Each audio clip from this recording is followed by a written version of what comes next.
Que a paz do Mestre Jesus se faça em nossos corações e que a espiritualidade benfeitora nos ilumine e nos auxilie. Da lei de sociedade. Esse é um tema que ele é aprofundado e de uma forma muito ampla está colocado no 7º capítulo da 3ª parte de O Livro dos Espíritos. E é interessante nós entendermos que quando a gente fala da lei de sociedade, a gente está falando de uma das leis de Deus. Moisés dividiu a lei de Deus em 10. É interessante que Allan Kardec, ele faz essa mesma divisão e ele questiona aos espíritos superiores se poderia ter essa divisão. Seria uma divisão bem didática para nós entendermos, como se diz, né? As minudências dessa lei natural, dessa lei divina.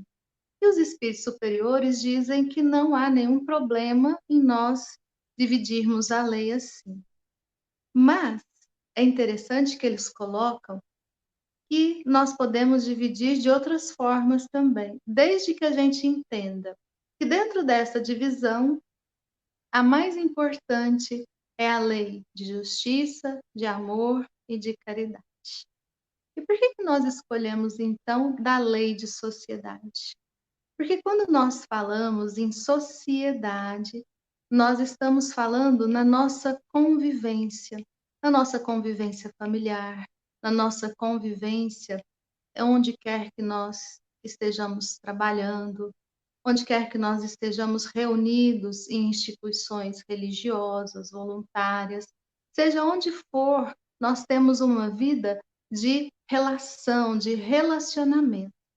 A importância de nós compreendermos essa convivência e como essa convivência vai nos propiciar, vamos dizer assim, a nós atingirmos o nosso objetivo de uma forma mais rápida. Que objetivo? É interessante que todos nós, sem exceção, temos um objetivo em comum: atingirmos a perfeição.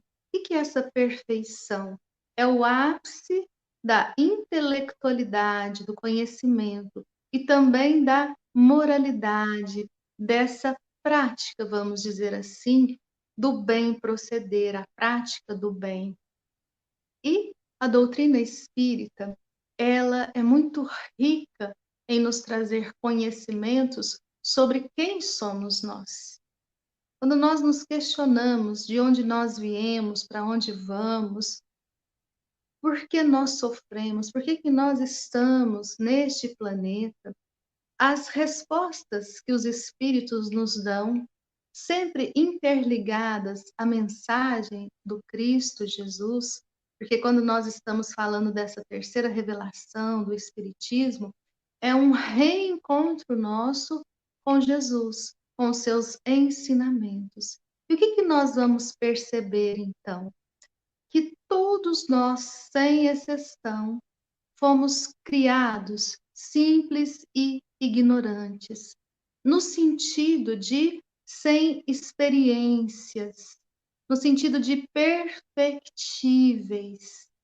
E aí nós vamos tendo esse olhar para nós. Deus, nosso Pai, como nos apresenta o Cristo, é justo. Se ele não fosse justo, não seria perfeito. Então ele dá a todas as criaturas o mesmo ponto de partida. Qual é esse ponto?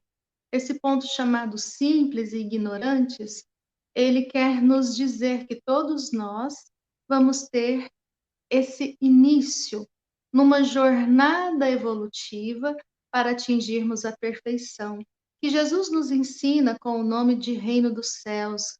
Quando ele nos diz, meu reino não é deste mundo, ele está nos trazendo aquela visão da vida futura, daquele amanhã em que nós também desfrutaremos de uma felicidade verdadeira, diferente da felicidade que muitas vezes nós conhecemos ou buscamos ainda nos mundos inferiores.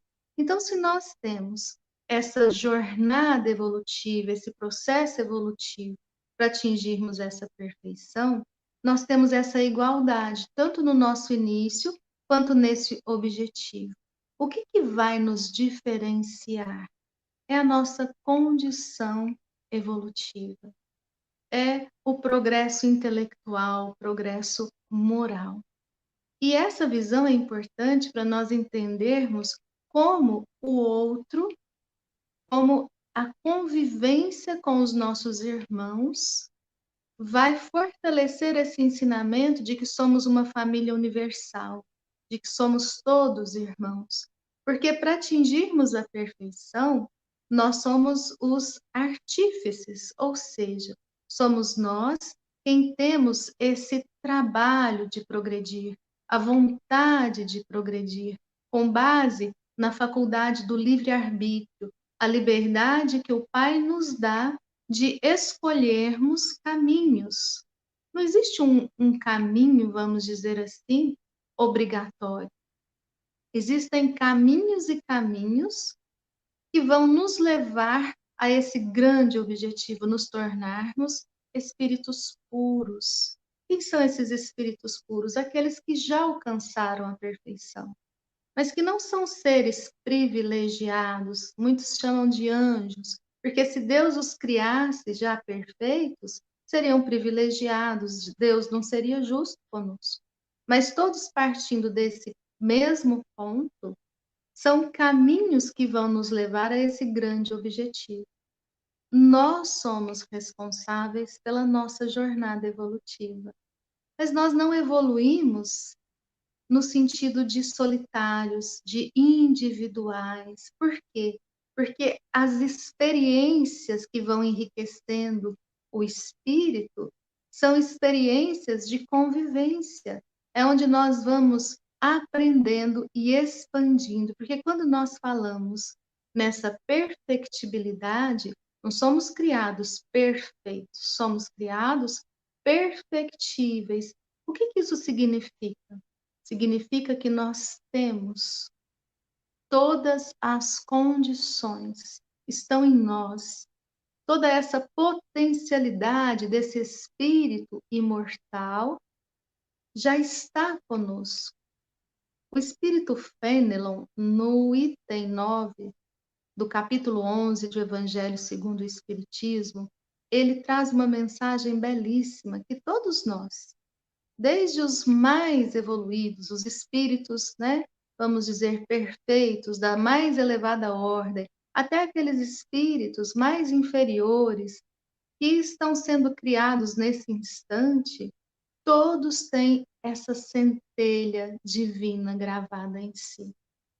Então, quando nós olhamos e em sociedade nós julgamos muito, quando nós percebemos alguém que nós julgamos muito ruim, muito rude, um criminoso, na realidade, ele é criado como nós, tem o mesmo objetivo. E esse olhar é importante, porque nessa visão que o Espiritismo nos traz, nós vamos entendendo aqui essa nossa jornada evolutiva.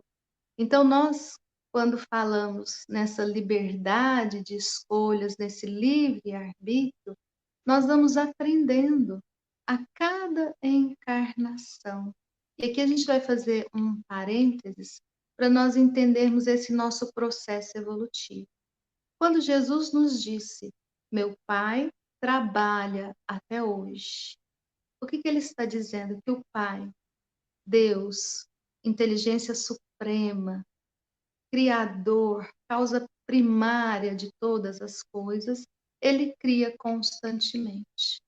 Então, quando nós pensarmos nesses espíritos puros que já trilharam essa jornada evolutiva, muitas vezes a gente tem a tendência ao pensamento de que foram criados há muitos e muitos tempos atrás.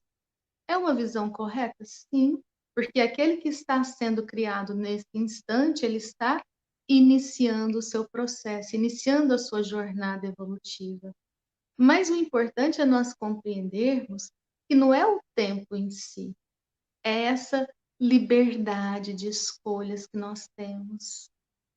É essa maravilha em que o Pai carimba em nós essa potencialidade divina, esse conhecimento das leis que regem o universo, dessas leis que vão nos trazer parâmetros de como alcançarmos essa perfeição.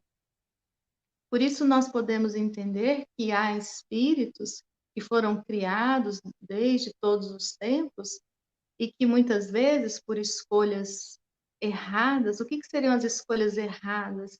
A prática do mal? Sim. Porque o que é o mal? A ausência do bem. Qual que é a lei? A lei é de amor, a lei é de justiça, a lei é de caridade. Então, quando nós não observamos essa lei, no sentido de não cumprirmos a lei, muitas vezes, com a nossa escolha errada, nós permanecemos mais tempo nos mundos inferiores. Então Deus nos castiga de forma alguma. O Pai é justo, mas é misericordioso. Nos ama acima de tudo, tanto que nos dá o objetivo da perfeição. E o que acontece com as nossas escolhas erradas? Quando nós preferimos cultivar o egoísmo, o orgulho, a vaidade, a prepotência.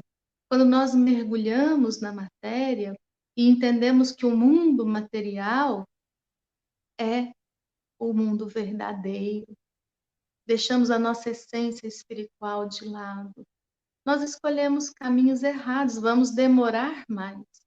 Mas é tão interessante que nessas nossas andanças, escolhas erradas, o que acontece conosco? Numa lei de causa e efeito, somos livres para plantar, mas somos obrigados a colher aquilo que plantamos.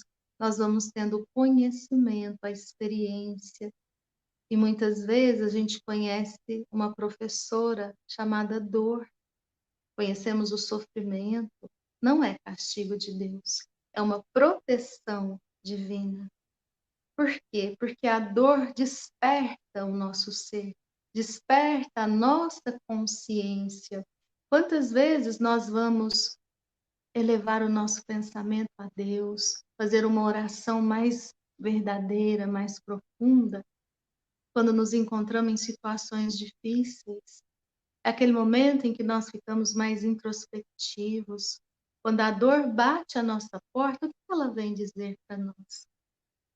Que nós estamos escolhendo errado, que não estamos observando essa lei de amor. E a dor em si é uma proteção. Assim como é para o nosso corpo físico, a dor não é uma doença, não é uma patologia. Os próprios médicos, né, descrevem a dor como um sinal fisiológico de que algo não vai bem no nosso organismo. E é da mesma forma, quando nós nos deparamos com as dores emocionais, morais, a dor do arrependimento, nós vamos despertar para esse chamado divino de que nós estamos pegando caminhos errados, escolhendo a famosa porta larga, que é a mais fácil. São as paixões ilusórias, o apego à matéria, o ter, nos considerar melhor que os outros. E essa dor vem nos dizer que nós estamos agindo de forma errada. É interessante o conhecimento que a doutrina nos traz do porquê sofremos. Quando nós estamos dentro dos nossos lares, quando nós estamos nessa vivência na sociedade, o que nós percebemos hoje? Tanta angústia, tanta ansiedade, tanta depressão. São sinais que vão nos alertar de que nós não estamos sabendo conviver, não estamos observando essa lei de Deus. Quando nós falamos, por exemplo, sobre a ingratidão, nós praticamos o bem, fizemos o bem a alguém e esse alguém foi ingrato. Dói, dói. Muitas vezes a gente fala, nossa, a ingratidão do outro doeu. Mas o que entender a convivência com o próximo? Conviver a doutrina espírita, entender os ensinamentos de Jesus, vão nos despertar para a nossa essência, esse espírito imortal, sempre vivo, ora encarnado, ora desencarnado, mas sempre nessa jornada evolutiva. Eu vou fazer uma análise muito interessante. Se o outro é ingrato, não tem que doer em mim, o erro é do outro. Por que dói em mim? Não é a ingratidão do outro que dói em mim, é o meu orgulho que dói. E aí nós vamos entender que se seguirmos essa lei de amor, a dor não vai nos chamar a atenção. Por quê? Porque se o outro for ingrato, se nós estamos observando a lei, nós vamos praticar o bem pelo bem, sem querer nada em troca. Mas para que a gente possa compreender, experienciar, a gente tem que ter o conhecimento. A gente tem que ter uma base de conhecimento que vai nos despertando para esse nosso senso moral.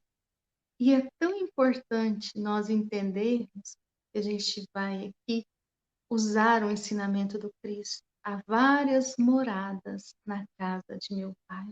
E nesse ensinamento é interessante que Jesus nos pede com tanta contundência: credes em Deus, credes também em mim. Se assim não fosse, eu vou-lo teria dito. Aqui, essa visão que Jesus traz da vida futura, essa visão que ele nos traz dessas várias moradas na casa do Pai. Então, nós vamos entender que a casa do Pai é o universo. As várias moradas são os vários mundos. E aí Kardec, de uma forma pedagógica, ele vai dividir esses mundos em 5 categorias. Os mundos primitivos, os mundos de expiações e provas, os mundos de regeneração, os mundos felizes e os mundos celestes. E aqui a gente vai se enxergando nesse processo evolutivo. Mundos primitivos, a Terra já foi um mundo primitivo, morada dos espíritos, vamos dizer assim, nas suas primeiras encarnações. Se nós pegarmos na história da humanidade, o que a gente vai perceber? Que quando era, né, a famosa era das cavernas, vamos dizer assim, nossas primeiras encarnações, nós agíamos muito semelhante aos animais. Qual que era a nossa preocupação? A autopreservação, a procriação, a busca pelo alimento. Então, nós, espíritos imortais, começamos a nossa jornada nesses mundos primitivos, vamos encarnar nesses mundos e vamos desenvolvendo ali o intelecto, a inteligência. E quando nós temos condições, já temos ali uma certa experiência, nós vamos passar para os mundos de expiações e provas, que a gente conhece bem, que é o que nós estamos habitando. Já é a era, quando a gente fala a era da razão, é no sentido do discernimento, discernimento entre bem e mal. E olha que interessante, lá nos mundos primitivos já vivíamos em sociedade. Por quê? Eram as famílias que iam se aglomerando, se ajuntando. Por quê? Porque, conforme a questão 766 de O Livro dos Espíritos, Deus fez o homem, fez o ser humano para viver em sociedade, não para viver isolado. Viver, conviver com os demais tem essa importância do nosso progresso. É aqui que nós vamos desenvolver essas virtudes. Então, no mundo de expiações e provas, estamos discernindo entre o bem e o mal. Olha que interessante. O que é o bem? É a prática da lei. E aí é interessante que Jesus nos resume tão bem, né? Amar a Deus sobre todas as coisas e ao próximo como a nós mesmos, fazermos aos outros aquilo que gostaríamos que os outros nos fizessem. Mas nem sempre essa é a nossa escolha, mesmo conhecendo a lei. E aí muitas vezes escolhemos pelo egoísmo, E aí nós temos consequências dolorosas, até que essa dor nos traga arrependimento. Mas não basta o arrependimento, é uma lei de justiça. Nós temos que expiar e reparar todas as dívidas que nós contraímos contra a lei do Pai. E aí nós vamos encarnando e desencarnando nos mundos de expiação e provas. E muitas vezes nós ficamos, né, nós espíritas, achamos que sofremos só por causa do passado. Que hoje a gente é muito santo, né? Então, se a gente sofre, está lá no passado. E vem o Evangelho nos dizer que a maioria dos nossos sofrimentos são dessa existência. E qual que é o parâmetro? Por quê? Porque para a gente progredir, a gente tem que reconhecer onde nós estamos errando. Que é no nosso ego, nesse orgulho, nessa vaidade, nesse egoísmo. Então, eu tenho que conhecer a mim mesma. Eu tenho que voltar o olhar para mim. E é onde nós vamos perceber como nós nos relacionamos nesta sociedade. Quando nós olhamos à nossa volta, quando nós estudamos a história da humanidade, já foi mais violenta, já foi mais bárbara. Hoje nós temos vamos dizer assim, um progresso intelectual, científico, tecnológico muito avançado, mas na parte moral nós ainda estamos engatinhando. Por quê? Nós olhamos à nossa volta e vemos muita hipocrisia, vemos muita corrupção, vemos irmãos que estão morrendo literalmente de fome, de frio, desassistidos. É uma sociedade muito egocêntrica, muito competitiva. Por isso nós nos encontramos aqui, num mundo ainda inferior. Mas a Terra, nós sabemos, está se transformando num planeta de regeneração. A Terra vai ser um mundo de regeneração. O que é esse mundo de regeneração? É um mundo de transição. Nós deixamos um mundo inferior, vamos para esse mundo transitório, desde que deixemos de lado o orgulho, o egoísmo, a vaidade. Santo Agostinho nos traz de uma forma tão linda os mundos regeneradores, que são mundos onde todos creem em Deus, onde a sociedade cumpre essa lei de caridade. Olha que bonito. E dali nós nos preparamos o espírito para as próximas escolas, os mundos felizes, morada dos bons espíritos, dos espíritos superiores, que nada mais tem que espiar. Porque se a gente precisar espiar, mundos de expiações e provas. Por isso de regeneração é transitória, é como se fosse ali, né, umas férias, vamos dizer assim. Tem o aprendizado. Se precisar espiar, tem que retornar aos mundos de expiações e provas. Mas se a gente está ali, se prepara, nós vamos continuar essa jornada evolutiva nos mundos felizes. Até que, tendo todo o conhecimento, a amplidão da ciência e também toda a moralidade, nos habilitamos para os mundos celestes, mundos divinos, morada dos espíritos puros. E Jesus nos fala esse reino dos céus, onde os espíritos trabalham muito mais, têm responsabilidades muito maiores. Nesses mundos somos a imagem e semelhança do Pai. Somos a imagem e semelhança do próprio amor. Por isso nós vamos percebendo que essa sociedade, essa convivência, ela é importantíssima na nossa jornada evolutiva. Muitas vezes nós escutamos pessoas que querem se isolar.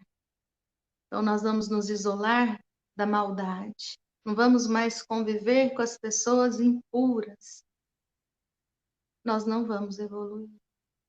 Até me lembrei de uma história interessante de um sábio que ele se isolou nas montanhas, fazia ali as suas orações, jejuava, ele era vegetariano, só se vestia de branco. Muitas pessoas iam pedir conselhos a ele. Algumas pessoas ele nem recebia, para não correr o risco de se tornar impuro. E é interessante que quando ele desencarna já numa certa idade, ele tinha para si que chegaria no plano espiritual recebido com louvores, e não foi assim. E ele ficou decepcionado. Foi então que um espírito elevado conversou com ele. Ele teria que reencarnar logo. E ele falou, mas logo eu, que não fiz o mal, e o espírito então explicou que quando nós não praticamos o bem, já é um mal por si. E ele entendia que tinha feito o bem. E o espírito então mostra para ele uma imagem interessante, uma vaquinha branca numa colina verde pastando. E ele falou, a sua encarnação foi semelhante a deste animal, vestido de branco, comendo capim, isolado. Você não se provou. Na sociedade nós provamos a humildade, a paciência, o respeito, a tolerância. Porque sendo intolerantes, não respeitando o nosso próximo, não servindo, não auxiliando, nós vamos, por estas escolhas, permanecer nos mundos inferiores. Ah, então não vamos ser espíritos puros? Vamos, mas vai demorar mais. E é o que Jesus nos convida a essa vida futura. Entendermos que tudo que o Pai nos traz é para a nossa evolução. E nós vamos tendo esta fé em Deus, passando pelas provas, pelos sofrimentos, pelas adversidades, mas com essa vontade de nos tornarmos cada vez mais seres humanos melhores. E para nos tornarmos seres humanos melhores, nós devemos seguir o exemplo do Cristo, Espírito puro da mais elevada ordem, que quando aqui esteve entre nós, foi bem claro, não só nas palavras, mas sobretudo nas suas ações, nas suas atitudes. Não vim ser servido, mas servir. Se veste como um escravo. Nós vamos percebendo o convite do Cristo a amarmos esse próximo. Nós vamos entender que Jesus nunca condenou ou julgou alguém. Ele condenava as atitudes, mas sempre convidava aquele que errava a não tornar a pecar. E nós, o nosso olhar, como o nosso olhar é crítico, como nós julgamos o próximo pela cor da pele, pela opção sexual, pela opção política, quantos ódios, quantas guerras, quanta destruição com as nossas palavras, com as nossas brincadeiras. É muito importante nós tomarmos ali, da questão 919, a linha A, em que Santo Agostinho vem nos trazer, de forma prática, o autoconhecimento. É interessante nós perguntarmos para aqueles que convivem conosco o que eles acham da nossa companhia, escutarmos mais, doarmos mais de nós, porque esse julgamento, o que faz? Nós julgamos o outro, condenamos o outro, e na grande maioria das vezes nós é que estamos errados, estamos na contramão da lei. Quando ali trouxeram a Jesus a mulher adúltera, que pela lei deveria ser apedrejada até a morte, e nós sabemos que os fariseus estavam testando Cristo, porque se ele falasse para apedrejar até a morte, cumprir a lei vigente, ele negaria todo aquele amor, todo aquele pai que ele trazia nas suas explicações. E se ele falasse que não, ele daria ali então armas para que pudessem crucificá-lo, a pena de morte. e depois eles fazem. Mas naquele momento, qual foi a lição? Essa lição, ela é muito válida para nós, na nossa convivência com o próximo. Atire a primeira pedra àquele que estiver sem pecado. Então, quando nós vemos o criminoso, nós falamos, eu não tenho capacidade de fazer o que ele faz. Ele é mau. Nos colocamos numa posição superior. Ele é nosso irmão. Se hoje nós não fazemos, quem garante que ontem não fizemos? Que ontem mãos benfeitoras foram estendidas a nós, nos arrependemos, demos um passo na condição evolutiva. O ensinamento de Jesus. Não é darmos o pescoço ao criminoso, não é isso. Mas é nós orarmos para que ele possa se arrepender. É nós compreendermos que muitas vezes a dor dele é tão grande e que tem meios de auxiliarmos. Porque quantos de nós estamos esperando uma sociedade justa, íntegra, para nos adequar? Isso não vai acontecer.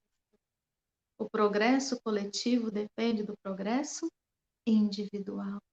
Somos nós quem fazemos essa sociedade. Devemos lutar pelas minorias, pelos excluídos, pelos marginalizados, assim como fez Jesus. Olharmos o outro como irmãos que somos. Buscarmos essa dor alheia para auxiliarmos da mesma forma que nós também precisamos ser auxiliados nas nossas dores. Esse número de suicídio exorbitante, e agora em jovens, cada vez mais jovens, vem nos dizer que a nossa sociedade está doente. É a busca por um poder, é a busca por ser reconhecido pelos homens. Mas, na verdade, o que traz felicidade é sermos reconhecidos pelo Pai. O próprio Mestre nos diz que seríamos reconhecidos como seus discípulos por muito nos amarmos. E trazendo tudo isso para a prática, o que nós vamos perceber é que a convivência é uma dádiva de Deus para nós. Se a gente for ter uma visão de um rio, lá no início, no nascedouro desse rio, o que a gente percebe? A gente percebe que as pedras que ali estão são ásperas, são pontiagudas, e conforme elas vão rolando pelo rio, elas vão chegar lá na foz, lá no final do rio. E o que a gente percebe ali? Cascalho, aquela pedra lisinha, que não tem mais aquela aspereza. O que aconteceu com essas pedras? Durante essa jornada no rio, foram esses embates, é a convivência, nós vamos nos burilando. Muitas vezes erramos, mas aprendemos com os nossos erros. Mas não precisamos errar. Jesus nos dá o caminho da verdade da vida. Nos ensina a irmos ao Pai por Ele. Em qual sentido? Não que Ele vai vir e num passe de mágica vai nos fazer evoluir. Não. Ele nos deu essa trilha, essa caminhada, a prática do bem. Fazermos aos outros o que gostaríamos que fosse feito a nós. A importância da família, dessa convivência familiar. Por quê? Porque a família é a célula da sociedade. A sociedade é um espelho da família. Quantas pessoas vivem juntas, mas estão isoladas emocionalmente? Estão ali pedindo ajuda, mas ninguém se escuta, ninguém se auxilia. Quando a gente fala fazer aos outros o que gostaríamos que os outros nos fizessem, eu sempre lembro de um texto do Richard Simonetti, já desencarnado, orador espírita, em que ele conta essa história muito interessante. Uma senhora já frequentava um centro espírita há algum tempo, levava ali as crianças, depois, né, se tornaram jovens, todos frequentavam o centro espírita. Já o marido ia muito de vez em quando, principalmente quando tinha um evento, não se envolvia muito, ele não via muita coisa ali, né, ele não era muito chegado à religião, né, ele achava que a doutrina espírita era só uma religião. E essa senhora já, né, era senhora de idade, mas por uma vez no atendimento fraterno, preocupada, ela queria, né, uma solução, como trazer o marido. E ali no atendimento foi bem sincero, geralmente pelo exemplo, porque palavras, né, a gente falar e agir de outra forma, a gente não convence ninguém. Ela não ficou satisfeita até que ela teve uma intuição. Fazia ali o evangelho no lar, ele nunca reclamou, participava, mas ela ali teve uma intuição de que ele é quem iria ler o evangelho. Ela faria a oração, os filhos participariam, mas a leitura do evangelho seria do marido. Por quê? Porque quando a gente lê, querendo ou não, a gente presta atenção. Quando o outro está lendo, a gente, né, às vezes a mente vai longe, né? Está lendo ali uma coisa, não está nem entendendo, nem prestando atenção. E assim foi. Até que uma certa noite caiu na lição dessa regra áurea de fazermos aos outros aquilo que gostaríamos que nos fosse feito. E quando ele leu essa passagem, ele foi tocado. Ele falou: nossa, mas isso tem uma lógica muito grande. E ele então ficou com aquele ensinamento na mente dele. E nessa noite, ele foi se deitar, como sempre fazia. Ao invés de virar para o lado e dormir, o que ele pensou? Eu gostaria que a minha esposa me desse boa noite, me desejasse verdadeiramente, né? Uma boa noite. E foi o que ele fez com a esposa. Deu um beijo carinhoso. Oh, meu amor, dorme com Deus, tenha bons sonhos. E dormiu bem. A esposa não. Ah, meu Deus, esse homem aprontou. Nunca fez isso. A gente reclama de tudo, né? Nunca fez isso, agora me dando assim beijo carinhoso. Na mente dela ele estava era aprontando. No dia seguinte ele acordou para trabalhar, sempre acordava com muita pressa, queria tomar um café. E a esposa, vendo que ele levantou, a sua ajudante ainda não tinha chegado, ele percebeu que ela estava ali muito, né, naquela pressa, com medo de atrasá-lo. E ao invés de, como todos os dias, cobrar, ele lembrou do Evangelho, fazer aos outros o que gostaríamos que fosse nos feito. Ele então falou assim: olha, meu amor, vai fazendo café, coloca a mesa, eu mesmo vou na padaria para não atrasar. Ah, essa mulher ficou desconfiada demais. Dormiu com o marido, acordou com outro, era outra pessoa. O que tinha acontecido? Mas ela não pensou que fosse o Evangelho, não. Ela já pensou outras coisas. E ele então, caminhando para a padaria, ele encontra um senhor que estava ali pedindo. Mas passou reto, né? A pessoa falou assim, né? Veio conversar, pedir, né? Esses pedidos, passou reto. Lembrou do Evangelho. E se fosse ele ali pedindo? Ele gostaria que ao menos alguém o escutasse. Então ele para e volta. Ô, meu irmão, desculpa, passei apressado. O que o senhor precisa? E aquele senhor conta que estava desempregado há alguns meses, que tinha 5 filhos, que se ele pudesse comprar um pão, ele ficaria muito agradecido. E ele então foi à padaria e pensou, não gostaria de comer pão. Então comprou leite, comprou manteiga, comprou pão, comprou várias coisas que ele mesmo gostaria de comer. E ao entregar, vendo ali a felicidade daquele senhor, um outro pensamento, se fosse eu gostaria de um emprego. E ele então convidou aquele senhor a passar na sua empresa que tinha uma vaga de auxiliar de limpeza. E aquele senhor achou muito bom, ficou muito feliz, agradeceu.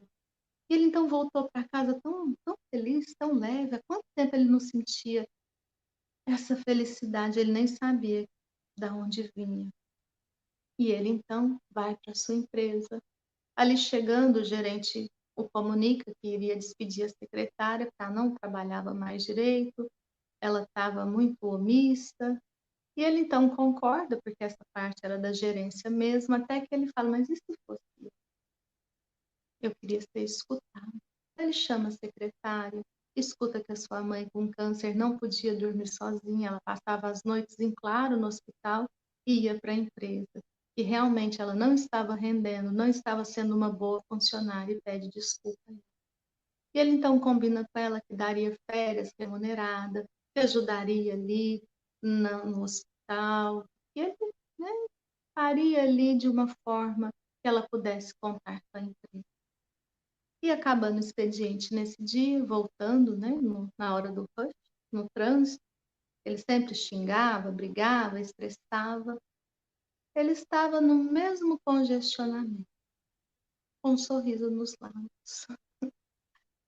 Olha que interessante, a gente vê nessa história a prática do Evangelho, o convite a sermos felizes na simplicidade, não buscarmos tanto o aplauso das pessoas, o que vão pensar de nós, não.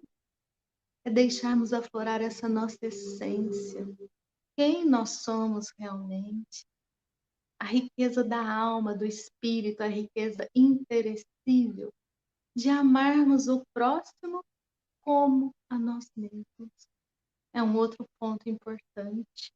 Jesus não nos manda amar mais o próximo, amar menos o próximo. Olha que interessante, ele pede que a gente ame o outro como amamos a nós mesmos. Da mesma forma, na mesma medida. Por quê? Porque se eu me amo mais do que o outro, o que é isso? Nos nossos diálogos, nos nossos relacionamentos, quando nós nos colocamos acima do outro, nós não temos uma relação saudável, porque eu já vou julgando esse próximo. A religião dele é pior, a condição material dele é pior, a condição intelectual dele é pior, então eu já me coloco acima dele. Arrogância, prepotência, egoísmo, esse desequilíbrio do ego. Mas também se eu coloco o outro numa posição melhor, me desprezo, me diminuo. Quando eu falo, eu amo mais o fulano, amo mais os meus filhos, amo mais sei lá quem do que a mim mesmo, eu estou mentindo. Ah, mas não é mentira. É mentira. Por quê? Porque não tem como nós doarmos aquilo que nós não temos. Para amar o próximo, eu tenho que amar a mim mesmo. É uma relação de equitatividade. Olha que interessante.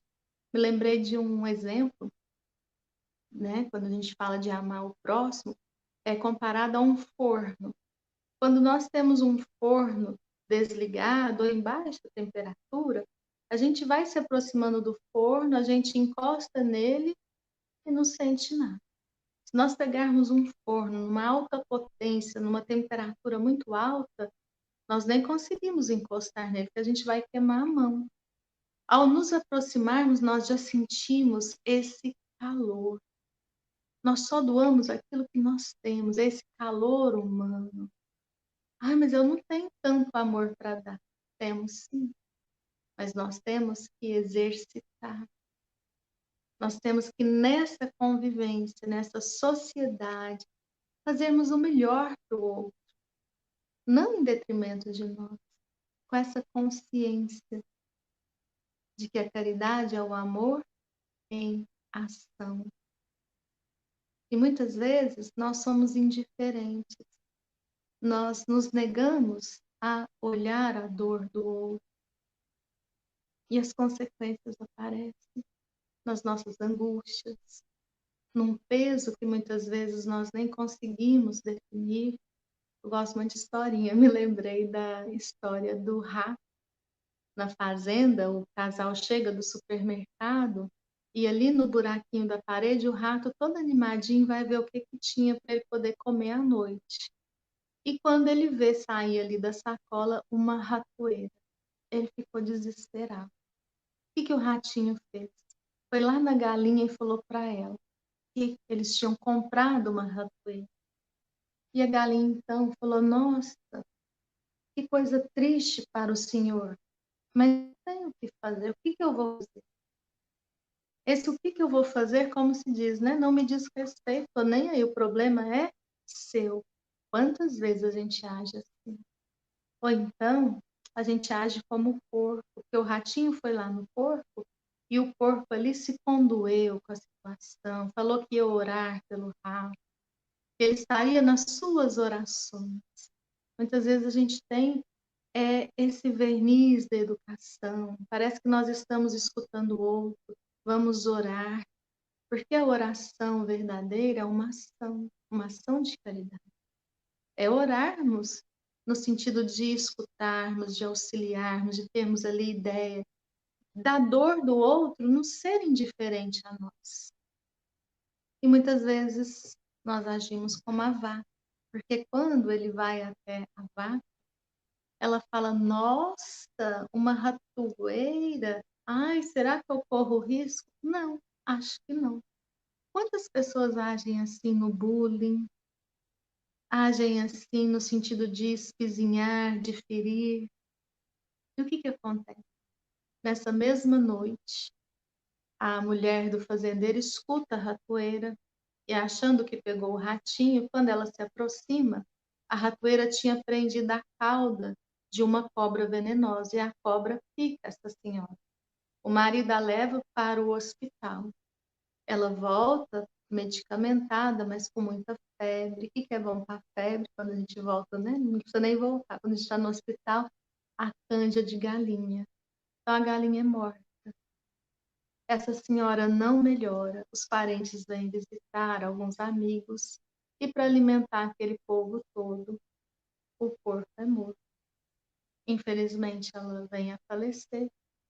E no funeral, muitas pessoas ali na fazenda, eles têm que sacrificar a vaca com um churrasco para alimentar. Não era festa, não, mas para alimentar as pessoas.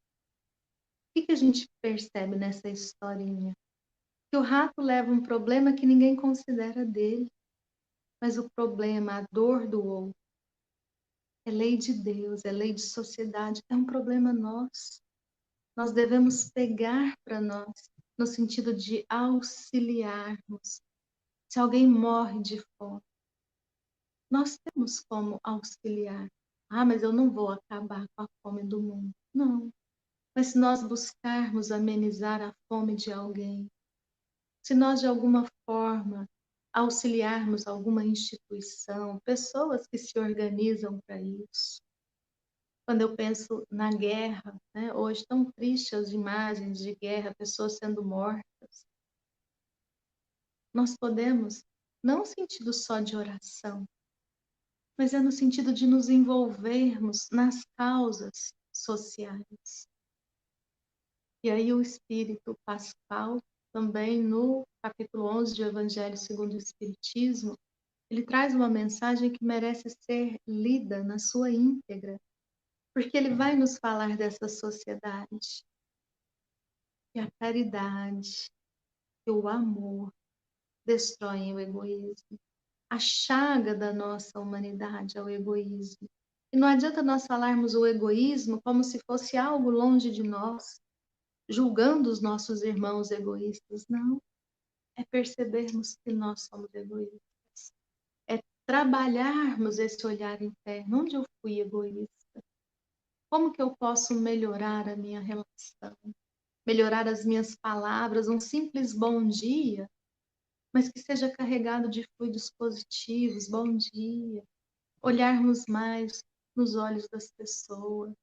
Hoje, na pandemia, que nós, né, temos mais esse distanciamento, a preocupação, mas nós não precisamos estar distanciados emocionalmente. Quanta tecnologia para nos aproximar, mas muitas vezes a gente usa a tecnologia para nos afetar, para nos espezinhar, para julgarmos uns aos outros. Está nas nossas mãos, na liberdade que nós temos de escolher. Não nos dizermos cristãos somente com palavras, mas seguirmos verdadeiramente Cristo, amando aqueles que estão na nossa volta, servindo, escutando mais, acolhendo mais. E é igual aquele irmão que despertou para esse servir, para esse amar ao próximo. Nós vamos nos encontrar muito mais felizes, com uma outra historinha que muitas vezes nos faz pensar nas nossas atitudes, o que nós estamos fazendo, porque nós estávamos até ontem vivendo numa correria tão grande, de repente o mundo deu uma parada. Será que nós aprendemos ou estamos já querendo retornar do jeito que nós estávamos, né? E essa história é interessante porque conta de uma jovem que ia pegar o voo e ela então compra uma revista, um saquinho de biscoito para poder comer ali ou então durante o voo.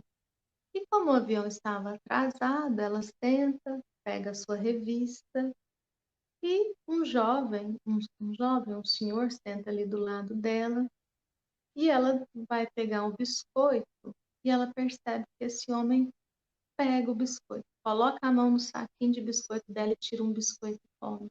Ela olha para ele como se diz, o biscoito é meu. E ele dá um sorriso para ela. Ela fica indignada. Ela pega um biscoito e come.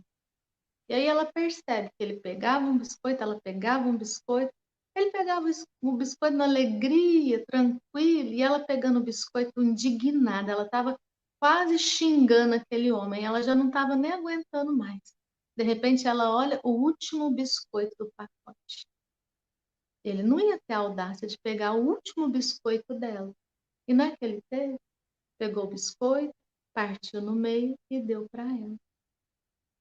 Ela não xingou ele de educação. Ela estava ali envolta a muitas pessoas.